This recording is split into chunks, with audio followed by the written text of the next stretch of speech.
Hello students, welcome to BBVN online classes.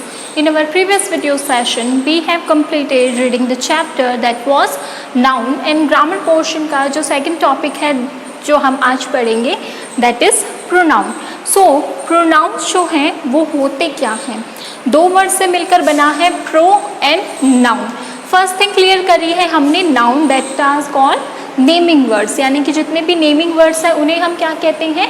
Noun. और pronoun क्या होते हैं? A word that takes the place of a noun. ऐसे words जो कि नाउन की जगह ले लेते हैं या फिर उनको रिप्लेस करते हैं, that is called pronoun. Like जैसे कि यहाँ पर गर्ल है, नाउन है, लायन है, नाउन है, चेयर है, नाउन है, बिलीफ है, that is also noun. It means जो हमारे नाउन्स होते हैं वो लिविंग और इनएमिनेट ऑब्जेक्ट्स जो हैं उन्हें रिप्रेजेंट करते हैं. तो हमारे जो प्रोनाउंस भी रहेंगे वो ही भी इन्हीं चीज़ों को रिप्रेजेंट करेंगे. Why? So because they are changing और replacing the nouns only. So जैसे गर्ल है तो गर्ल के लिए हम यूज़ करते हैं शी का या फिर हर का. ठीक है. फिर हम बात करते हैं चेयर की, तो हम इसके लिए नॉन लिविंग थिंग है तो हम इसके लिए यूज़ करते हैं इट का, जो कि हमें जब हम टाइप्स पढ़ेंगे तो हमें क्लियर होगा कि कौन सी चीज़ें किस चीज़ में काउंट होती है. तो first thing that is takes place of a noun. हम ये सेंटेंस में क्या करते हैं, राइटिंग स्किल में क्या करते हैं, एक नाउन जो है उसका प्लेस ले लेते हैं. सेकेंड थिंग लिविंग और इनएनिमेट ऑब्जेक्ट जो हैं उन्हें ये रिप्रेजेंट करते हैं. Third thing is a pronoun change number and gender. ठीक है. जैसे कि एक से ज़्यादा चीज़ें होती हैं तो प्रोनाउन जो हैं वो दो कैटेगरीज में होते हैं, singular pronoun and plural pronoun. और नंबर और जेंडर के अकॉर्डिंग ये चेंज होते हैं. जैसे शी है तो शी रिप्रेजेंट की एक ही गर्ल की बात हो रही है, और अगर मैं यहाँ पे लिख देती हूँ दे, इट मीन्स एक से ज़्यादा लोगों की बात की जा रही है. तो हमारे जो प्रोनाउन होते हैं वो अकॉर्डिंग टू द सिचुएशन जो है नंबर और जेंडर के अकॉर्डिंग जो है सिंगुलर और प्लूरल में डिवाइड होते हैं. The second question arrive is why we use pronoun. हम प्रोनाउन का यूज़ क्यों करते हैं? एक्चुअली हमारी जो भी राइटिंग स्किल है, when we are writing a whole paragraph और a story you can say, at that time हमें जो है अपनी राइटिंग स्किल को क्लियर रखने के लिए, कोई कन्फ्यूज़न ना हो उसके लिए हम प्रोनाउन का यूज़ करते हैं. फॉर एन एग्ज़ाम्पल यहाँ पर मैंने जो है 4 सेंटेंसेस लिखे हैं. अ काइंड ऑफ जो एक छोटा सा पैराग्राफ जो है स्मॉल पैराग्राफ हम उसमें काउंट करते हैं. सो रीड आउट करते हैं. Martha and her sister. तो मार्था जो है किसी लड़की का नाम है, दैट इज़ वाई ये हमारा हो गया फर्स्ट नाउन. और हर सिस्टर, हर यहाँ पर पहले से ही आ चुका है, उसकी बहन.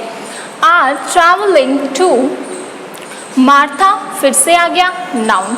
And her sisters, uncle. ठीक है. फिर से आ गया. हाउस फॉर वेकेशन, वेकेशन में जा रही हैं. देन अगेन मार्था आ गया. And her sisters uncle. ठीक है. उसके सिस्टर्स अंकल वापस से रिपीट हो गया. Are going to cook, Martha फिर से रिपीट हो गया. हर सिस्टर फिर से रिपीट हो गया और हर अंकल फिर से रिपीट हो गया. तो ये जो है a kind of boring situation हो गई. क्लियर नहीं हो रहा कि मार्था जो है उसके सिस्टर है या फिर उसके अंकल हैं. और अगर हम डीपली पढ़ते हैं तो हमें इस चीज़ का मीनिंग जो है वो समझ में आता है. लेकिन अगर हम इसी जगह पर प्रोनाउंस का यूज़ करते हैं, इट मीन्स जब एक बार एक चीज़ को मेंशन कर दिया गया है उसके बाद में जब हम उनकी जगह पर प्रोनाउन के जितने भी वर्ड्स हैं अगर उनका यूज़ लेने लगते हैं तो it is going to be more clearer and more smoother to read and to write and to understand also. So यहाँ पर जो सेकेंड मार्था है उसे मैं रिप्लेस कर दूँगी. Martha and her sister are travelling to, and her sister इसे भी रिप्लेस कर दूँगी. तो यहाँ पर मैं लिखूँगी their uncle's house for vacation. And Martha वापस रिपीट हो गया, सिस्टर वापस रिपीट हो गया और हर अंकल वापस रिपीट हो गया. ठीक है. तो इसे हम क्या करेंगे, थोड़ा सा रीडिफाइन करेंगे. ठीक है. अब तीनों का अंकल जो हैं तो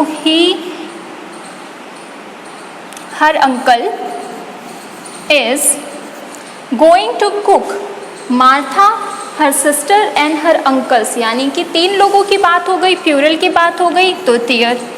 अब ये देखिए 3 चीज़ें जो हैं वो अगर आप जो हैं क्या करते हैं, मॉडिफाई करते हैं या फिर प्रोनाउन का यूज़ करके लिखते हैं, तो फर्स्ट थिंग हमारा जो स्किल है वो क्लियरली आ गया, हमारा मीनिंग क्लियरली आ गया और पढ़ने वाले को कोई दिक्कत नहीं हुई। उनके अंकल और फिर जो है उनकी फेवरेट डिनर, ठीक है। तो अब जब हम इसे पढ़ते हैं तो हमारा रहेगा Martha and her uncle are sister are travelling to their uncle's house for vacation. उनके अंकल के घर जा रहे थे and her uncle is going to cook, और जो मार्था के अंकल हैं वो क्या करने वाले हैं, खाना पकाने वाले हैं। देयर फेवरेट डिनर, किसका फेवरेट डिनर, तीनों का फेवरेट डिनर।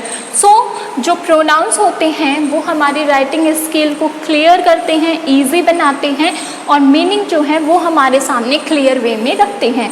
देन अगर हम बात करते हैं प्रोनाउंस के टाइप की, it is divided in 7 categories, that is आप प्रीवियस क्लासेस में पढ़ भी चुके हैं और हम जो हैं अपने इस सेशन में एक क्विक रिवीजन भी करेंगे, but that is in our next video session. This is it for today. Thank you everyone.